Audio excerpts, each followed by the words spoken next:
There was a time in your life where you weren't achieving your dream or striving on that path to your passion. Can you talk about that? Even with all that self-doubt that I have, and I'm my biggest critic, and I tend to beat myself up a lot, I don't think I've ever been dissuaded from this notion that I can get where I need to be. You have to have a willingness to put yourself out there, to fail and learn from your failures, because that's where wisdom ultimately comes from. I think everything that you go through in life prepares you for anything that you face. I never regret anything that happens in the past, even the difficult moments, because everything you go through in life makes you who you are. How do you keep your head up during tough times? When you lose everything and you basically have to start completely over. I believe we're here for a reason. I believe that life is happening for a reason. I believe that all of this is a grand design.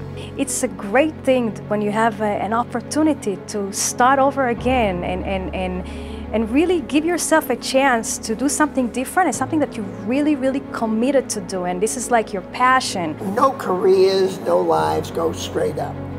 You get knocked off your horse. I'm sure it's happened to you. It's happened to me a number of times. You get knocked off your horse. You blew the top off of a factory. Blew it to pieces. Right. And that could have been the end. That could have been the end. But I was fortunate to be surrounded by good people who supported me.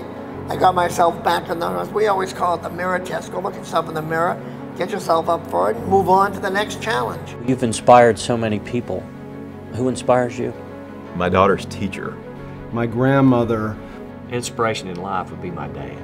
I think I get inspired a lot by the fans and by fans' reaction. My friend, that was my mother.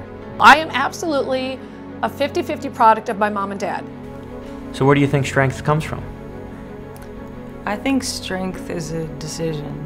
Enlightenment is what comes from a steady gaze on a standard of excellence.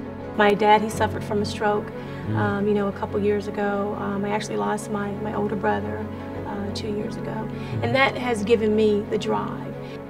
I had an uncle tell me when I was very young.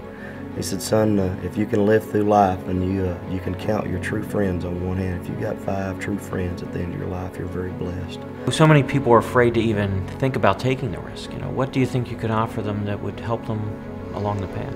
Fear is the unknown, not knowing what you're getting into. Courage,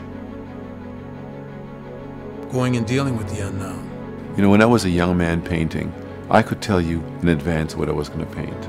The greatest thing that happens to me now is I don't want to know what I'm going to paint. I'm a very passionate person, so it doesn't matter whether I'm collecting shells on a beach. I'll be there on my hands and knees looking at every grain of sand. I think it's my nature to be passionate and take things to their most extreme. How'd you keep going? How important is it that we listen to our inner child? How do people define their own values? Define passion.